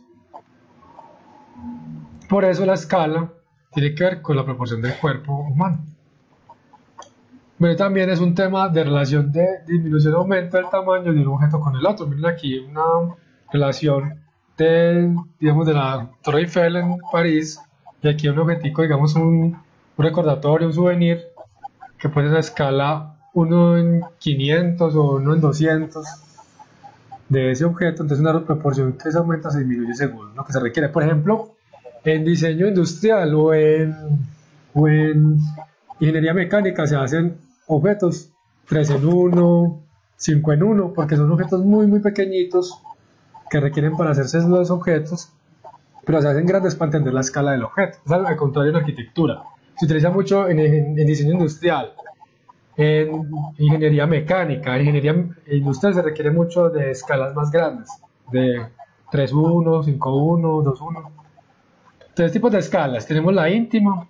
No me voy a detener mucho en esto porque de pronto ustedes ya lo están viendo en diseño arquitectónico, pero hay que tenerlo en cuenta. Entonces, el ser humano tiene una relación muy próxima del dominio de los espacios que lo rodean y es una atmósfera acogedora. Y se dice que la escala íntima va de la altura de 1 máximo, que es X, y 1.25x hasta 1.50. Por ejemplo, los hombres somos un poquito más altos que las mujeres. Eso es algo como de naturaleza un poquito, pues tampoco somos tan grandes, pero igual pues las relaciones son de proporciones muy semejantes. Digamos que en Colombia más o menos los hombres somos de entre 1,65 y 1,70, las mujeres 1,60, 1,65, 1,55, así más o menos. Entonces esa escala íntima está entre unos, digamos, 70 por 1,25. Vamos a multiplicar acá cuánto da eso. Entonces 1.70 por 1.25 da 2.12, es decir, sí, más o menos una escala íntima está entre 2.12 hasta 3 metros de altura. Entonces vamos a ver diferentes tipos de espacios íntimos. Está el habitáculo, miren acá esta espacialidad. Como les digo, eso ya lo vimos en el otro curso, pero no todos vieron el curso conmigo, pero entonces aquí lo vamos a ver en teoría. Miren que aquí es un espacio solamente para relajarse, acostarse. Realmente es un tubo de desagüe, pero aquí eso es como una obra de arte que habla de un espacio mínimo, un habitáculo, o ese que tiene más diseño industrial, en el cual este espacio permite hacer más actividades. Miren que aquí la muchacha se mueve, Entonces permite que sea un espacio para recostarse o un espacio para sentarse. Y el mismo espacio se lo permite porque se está moviendo en un solo espacio y lo mueve a través de, digamos, estas escalas que son unos espacios que permiten la iluminación y que le hacen que la persona pueda mover el interior. O este otro tipo de espacio que es, por un lado, es la cama para dormirse y aquí hay un biombo. Y por el otro lado estaría como el baño, la ducha. Bueno, habría que entender aquí cómo sería la ducha del baño, pues para que salga el tubo y evacúe todo lo que hay de aguas. Pero miren que es un solo espacio que permite ambas situaciones, que es un lado la camita y por otro lado pues uno se puede pues, duchar ahí. Miren que aquí está conectado a través de esta ventanita. Es un espacio, incluso miren acá, que tiene unas ruedas chinas o unas rueditas para que se pueda mover dentro de otro espacio.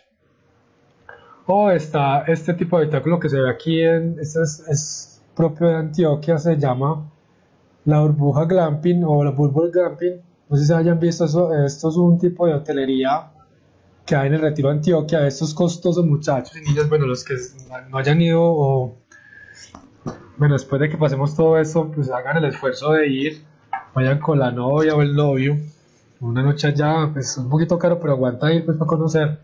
Miren que son unas burbujitas pequeñitas que pues se tapa pues también por la noche, por el día, porque no dé mucho calor. Miren que es un parchecito para ver la naturaleza, se llaman burbujas, habitáculos, digamos, de un estilo de vida muy particular. Eso es traído como de Europa, pero miren que aquí está en el Retiro y les digo pues que es relativamente asequible a nosotros. No es regalado, no es barato, pero no tampoco es pues así que para millonarios tampoco, o sea, es posible que nosotros paguemos una estadía allá. Y son burbujitas pequeñas para uno tener una noche de relajo. Entonces se queda en el Retiro, queda cerquita aquí en Medellín. O el Valle de Aburrá, porque yo realmente estoy en Bello, entonces es cerquita pues de acá. Y tenemos este que es las cápsulas en Japón, son uno que es el tipo cápsula que la persona paga por dormir en una capsulita. Japoneses como tienen un espacio tan reducido son muy eficientes en el espacio. Entonces esa capsulita es el espacio para usted dormir y pues y ver televisión en internet. Entonces se queda en Japón y se llama la telecápsula. Ahora bien, miremos un estudio que hizo Le Corbusier en el 48 del libro Le Modulor, que habla de la escala humana, y lo que hace es a partir del hombre Vitruvio, él lo que hace es un estudio muy parecido y habla de las relaciones dimensionales del cuerpo. Eso está dado en milímetros y todas esas dimensiones con eso desarrolla la arquitectura moderna de Le Corbusier y trata como esas proporciones. Miren que aquí habla que el ombligo debe estar a 1,13, pues obviamente no todos tenemos altura del cuerpo. Pues también tengamos en cuenta que esto es un hombre, una persona de Europa. Los europeos son un poco más altos que nosotros, que pues son otro tipo de biología pues diferente a nosotros. Entonces esto está dado a proporciones de un cuerpo europeo.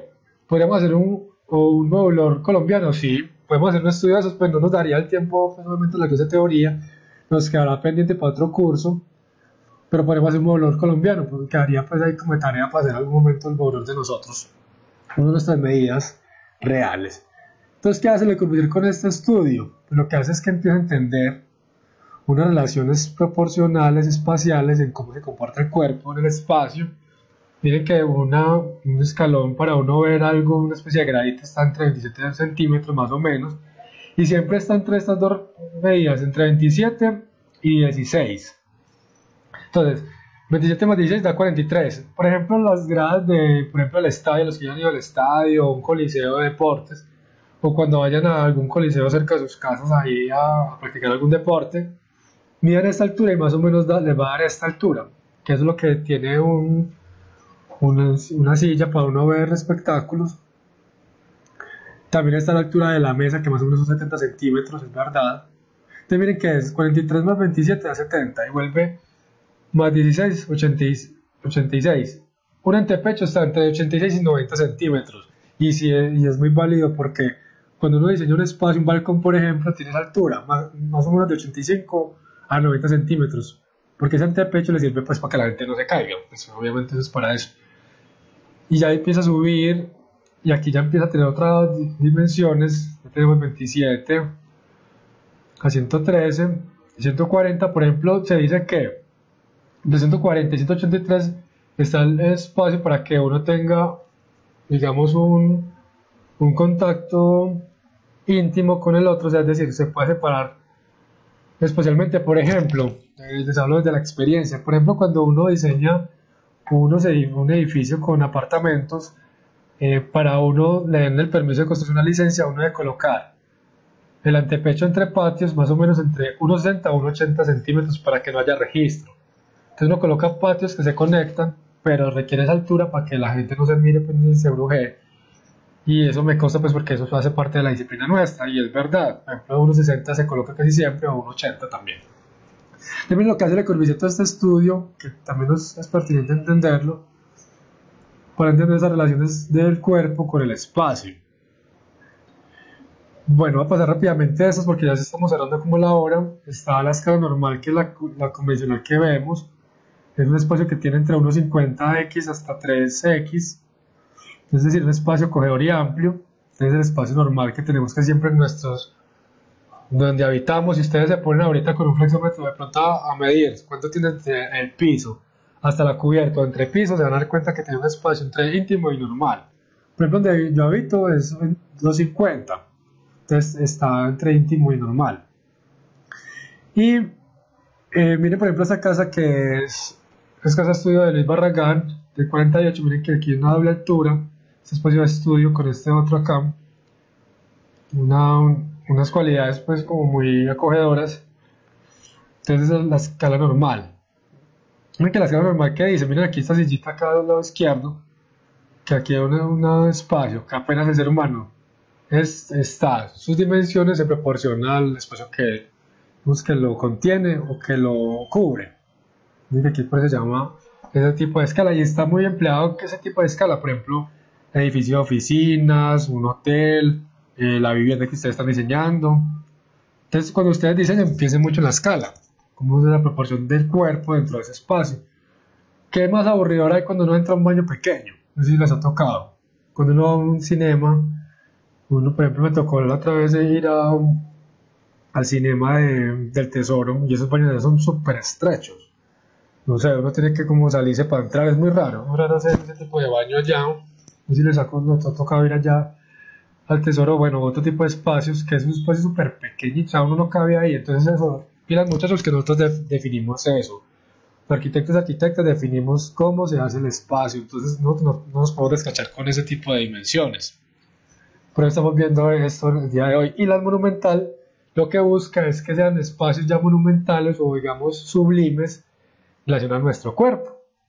Bueno, aquí hay un error, no es esto porque eso es normal, lo tengo que cambiar, se lo tengo que mandárselo al correo, es 3x hasta 10, entonces se lo dejo cambiar, me disculpa que no lo cambié.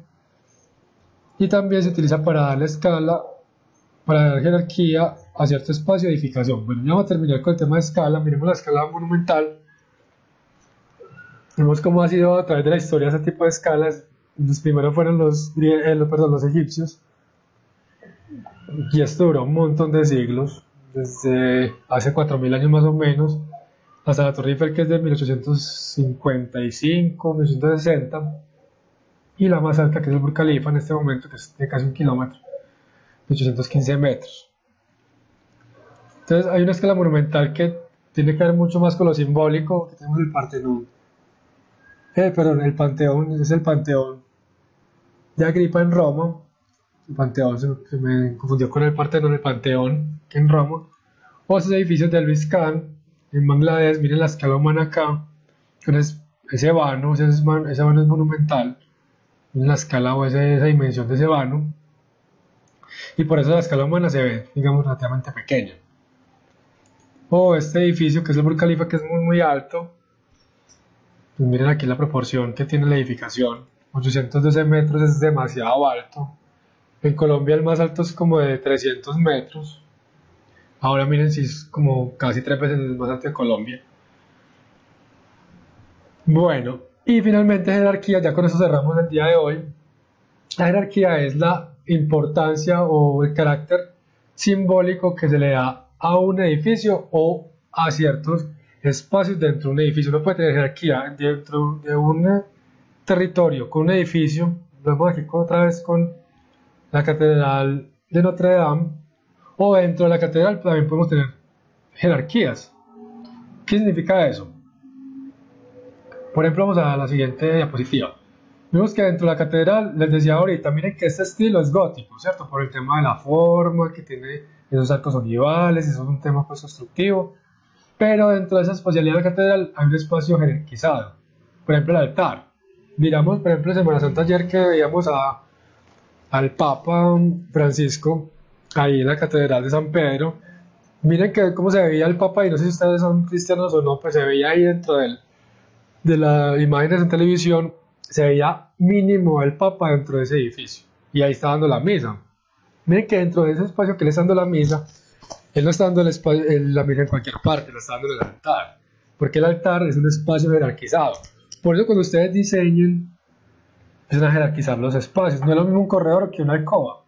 No es lo mismo, es imposible que ustedes den la misma importancia. No es lo mismo la sala a la cocina, en términos de jerarquía. A no ser que usted diga, no, es que la cocina debe ser muy grande, porque es que la persona que vive ahí tiene una cocina que requiere mucha gente. Bueno, pues está debe ser una cocina muy amplia. Pero podrá ser la jerarquía lo mismo dentro de un espacio, digamos, doméstico residencial. Lo mismo la sala que la alcoba. No puede ser igual. Eso significa jerarquía, chicas y muchachos. Y por eso es importante tener en cuenta cuando diseñemos cuando un espacio es jerárquico con respecto a los demás. Por eso, muchas veces le dicen la función es lo principal en la arquitectura, pero claro, esa función no es cualquier cosa si se no la tiene jerarquizada. Por eso ustedes deben definir muy bien cuando están haciendo diseños que jerarquizan una parte del edificio en relación a lo demás.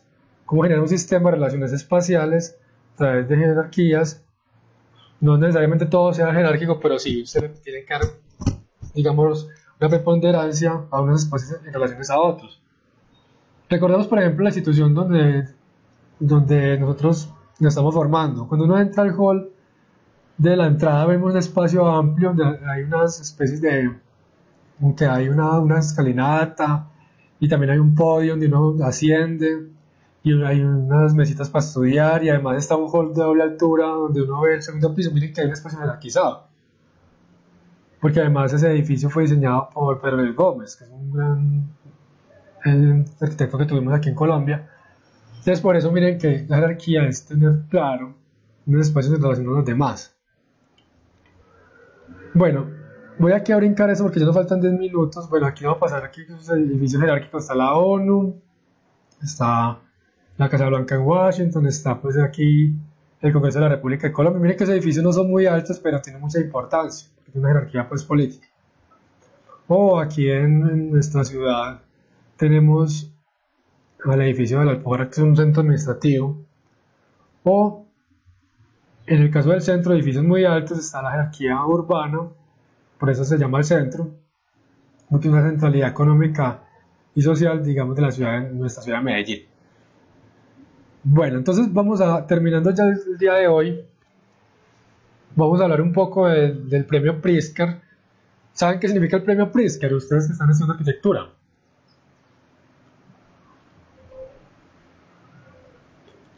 Yo sé que ya están cansaditos, pero bueno, vamos a terminar ya el día de hoy. Voy a hacer una pregunta acá, ¿saben?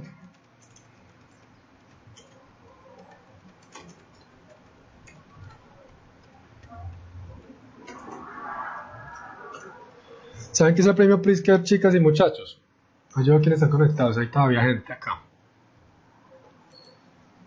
Ya con eso terminamos, ya con eso vamos a terminar Sí, pues el premio Pritzker es el reconocimiento casi que comparado con el Nobel de la arquitectura en nuestro caso.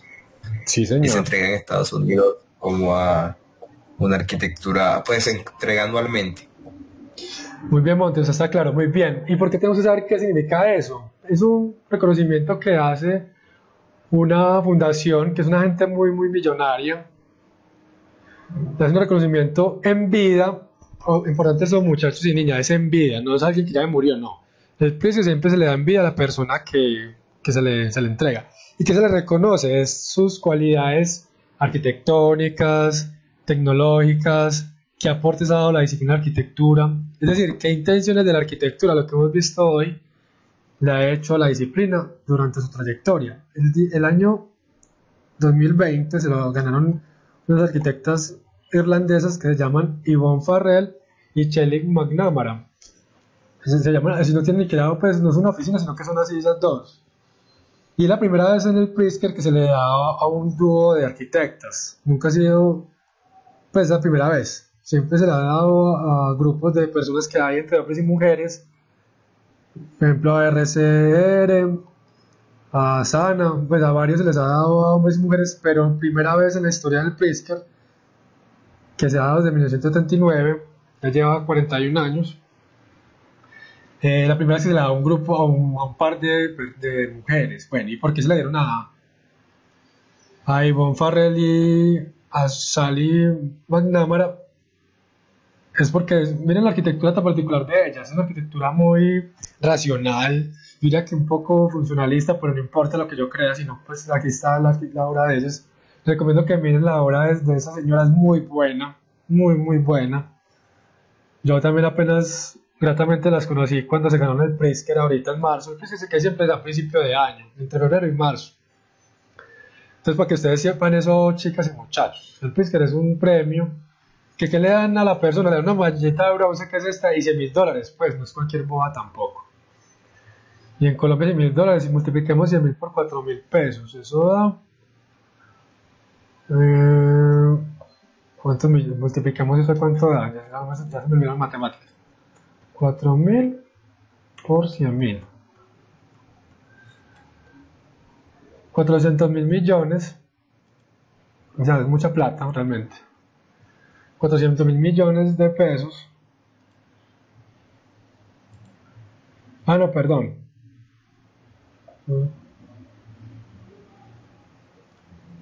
No, me equivoqué, 400 millones. A ver. Sí, igual es mucha plata, pues, 400 millones de pesos. Y esto es otorgado por la Fundación IAD para conmemorar la obra de un arquitecto o arquitecta en vida, su trayectoria y aportes a la disciplina, el tiempo y la sociedad. Entonces, este año fueron las ganadoras las señoras Yvonne Farrell y Shelley McNamara. Bueno, entonces el ejercicio que vamos a hacer, esto no es para ya, tranquilo, porque sé que estamos en un parcial, pero igual hay que seguir estudiando. Esto es para el 4 de mayo. Estamos a 13 de... Es decir, para dentro de 3 semanas, 1, 2, 3. Igual, si sienten que le estoy cargando de mucho trabajo, me dicen que igual le bajamos al ritmo. Pero igual es para que sigamos haciendo ejercicios de estos.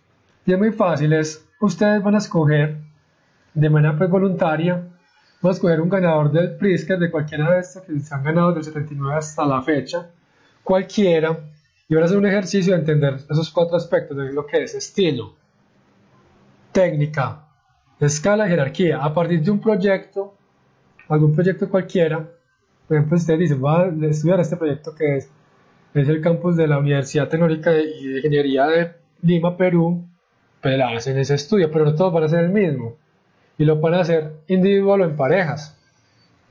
Como les digo, si usted, a ver, más bien, pues bajémosle un poquito a la carga, entonces para el 11, entonces para el 11 de mayo, no hay problema, hagamos eso para el 11 de mayo mejor. Está bien, mejor, para que no sea tan cargado eso. Entonces, para dentro de 8 días que tenemos, el ejercicio de arquitecturas comparadas, ya algunas personas me lo han mandado al correo. Voy a dejar de compartir acá. Para ir cerrando ya como la clase, pues porque ya está muy tarde. Entonces, bueno, aquí vuelvo antes con la camarita. ¿Qué vamos a ver dentro de... ¿Qué vamos a ver dentro de 8 días? Otro tema. Pero, entonces, está el ejercicio de arquitecturas comparadas, ¿sí o no? Ese estaba pendiente para que lo hicimos hace 15 días. Lo entregan dentro de 8 días. Para dentro de 15 días está el primer parcial. Los que no estén claros con el primer parcial, lo que hacemos es que lo revisan en la presentación que les mandé de PowerPoint. Profe, te pregunto. Sí, señor. El parcial nosotros, que supongamos yo lo hacer con Olga, lo podemos hacer digital, porque no estamos como para ponernos a hacer el trabajo pues los dos juntos, entonces tocar hacerlo digital y enviarlo así porque, pues, por PDF, porque no nos da para hacerlo a mano y más bueno, papel aunque la idea mía es que lo hicieran a mano, pues que a mano es muy sencillo porque a mano le toman una foto y ya, pues, es que es hacerlo Sofía dice que mejora, bueno, escucho qué propuesta tienen, a ver, dígame qué propuesta tienen, porque y tal cómo sería, dígame cómo sería Steven. No, pues digital, puede hacerlo de muchas formas, puede ser en PowerPoint o en No, pero es que Excel no, no, no, no, no, o a no, mano, hagámoslo a a mano, mano hagámoslo a mano. No, no, esa propuesta no se la aceptó Steven. ¿Qué propuesta tiene Sofía? Sofía que dijo que sí mejor. Sí, no, Alejandro, usted me está diciendo que no le ha llegado nada, pues yo se lo mandé al correo ya. Le mandé al nuevo correo, ya ahorita revisa para que mire bien. Ahí está todo lo que les mandé. No sé, Sofía dice y algo lo del mejor. No, el a mano 12 como es. de... A mano muy sencillo, porque ustedes lo que hacen es entender lo que dice el texto, hacen el grafiquito a mano, hacen el diagramita, que eso realmente no es difícil, y lo que hacen es que lo toman una fotico, o lo escanean y me lo mandan y ya, es que es más fácil a mano. Que sean raros con PowerPoint, no, yo sé que le va a hacer en Illustrator o Photoshop, ahí sí le creo, pero no, para hacer en PowerPoint no justifica, Steven, es Sí, mejor puede ser hacerlo en pues a mano. Photoshop. Sí, puede ser en Photoshop, pues yo estoy dando varios programas, puede ser en Photoshop o en AutoCAD o pues en el programa que uno considere que le quede bien hecho el trabajo. Pues sí, eso no hay ningún problema por eso. Hace lo que usted dice, le toma la foto del trabajo a Mm. mano y él lo que hace es ponerlo ya hecho en Photoshop y adecuarlo con unas gráficas bien bacanas. Bueno, yo qué quiero. Ah, bueno, dice Sofía que por el 11 sí, no, yo que por el 11 de mayo, entonces ese trabajo. Entonces, para el 27 de abril, bueno, es que lo que yo no quiero es que lo hagan, digamos, que les quede, digamos, no cualificado el ejercicio. Yo considero personalmente que es mejor a mano. ¿Por qué? Porque usted lo que hace es el esquemita a mano. Hace el dibujito, le coloca, si quiere, le coloca Prismacolor, le coloca, si quiere, también le coloca acuarela, le coloca. Pues no sé si tengan esos instrumentos en la casa, pero creo que sí, pues si están haciendo arquitectura, mínimamente deben tener pues Prismacolor. O también, si es posible que tengan marcadores o tinta, alguno que sea hábil en tinta, y lo hacen a mano y van haciendo relación del mapa mental o del diagrama y les queda ahí cualificado, porque lo que yo busco es también que ustedes se esfuercen un poquito en hacer el ejercicio de entender los términos y además hacer el ejercicio de plasmarlo en un gráfico. Y ahí está, digamos, la gracia del parcial. Es lo que yo busco, pero si ustedes lo quieren hacer en AutoCAD, que les parece más sencillo, o no sé, pues lo que me dijo, le entiendo a hacer es porque no se ve con Olga, pero eso lo puede hacer a mano cada uno y se les mandan fotos y ya. Creo que es así de fácil, pues lo considero así de sencillo, pero no sé si estén de acuerdo pues conmigo.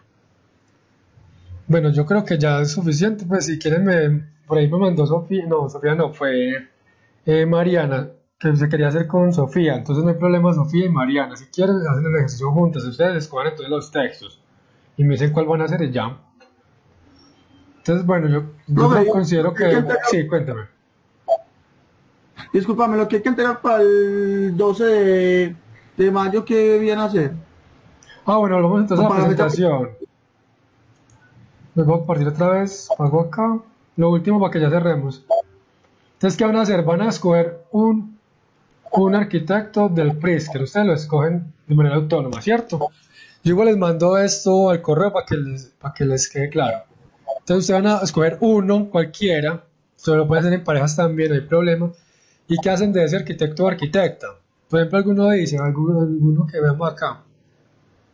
Por ejemplo, a Zaha Hadid que se lo ganó en el 2004. Zaha Hadid que en paz descanse. Entonces, usted acuerda un edificio de Zaha Hadid y va a entender que en un proyecto, no en toda la obra porque no nos da el tiempo. Un edificio de Zaha Hadid, por ejemplo, cómo se entiende el estilo, la técnica, la escala y la jerarquía en un edificio de esa persona. Y ustedes escogen cualquiera, ahí ya les mandé el listado. Ahí están los 40, sí, pues 40 arquitectos, estaría también incluidas las de este año, que son estas señoras, y ustedes escogen, no tengo problema en que sea cualquiera de estos, no hay problema, pues esa es la idea del ejercicio. ¿Y para qué estamos haciendo eso? Para que ustedes también entiendan quién se ha ganado el Pritzker, porque es que tenemos que aprender eso. Nosotros no sabemos nada de eso realmente. Y de ahí aprendemos un poquito de quiénes han sido los ganadores de ese premio, que es un premio importante. ¿Verdad? Aquí me equivoqué, 2020. Muy importante que se hagan.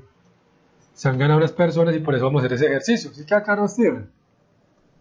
Pero entonces tienen que coger la obra de ese año, la obra por la que ellos fueron, No. que se ganaron ese premio. No, es una obra de cualquier obra arquitecto. Cualquier obra. Por ejemplo, usted le coge, por ejemplo, a Tadabando, un ejemplo. Se lo ganó en el 95. No significa que usted escoja una obra de 1995, sino que usted puede coger una obra del año 2000 de Tadabando.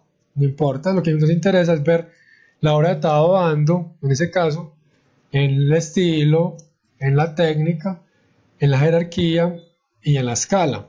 Y puede ser de cualquier época del autor, de cualquier año, no importa el año.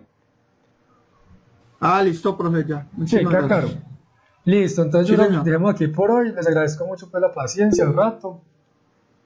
Estamos, Laura. ¿Qué me quiere decir, Laura? Ah, bueno, les repito, la escribí acá. La entrega del diagrama es para el 27 de abril, ¿sí? Me lo pueden mandar a cualquier hora del día, no tiene que ser hasta ahora. 2020. El diagrama, lo vamos a escribir ahí, listo, para que quede claro. Perdón, diagrama. Es para el 27 de abril. Sí, la universidad dice, no, hay que mover la fecha a las 9, pero por ahora quedamos para el 27 de abril. Son 2 semanas y tienen el tiempo suficiente. Bueno, entonces, así quedamos. Les agradezco pues mucho el ratito. Pues realmente fueron 2 horas, entonces, bueno, que estén muy bien. Así quedamos, entonces, chao. Que estén bien. Listo, profe, muchísimas gracias, que esté muy bien. Bueno, con gusto, que estén bien.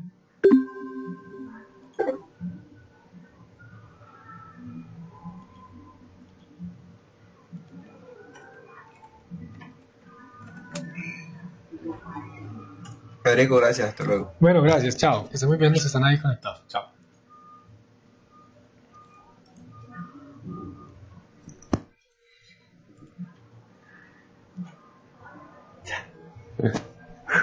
Ricoretta, molto menato per tanti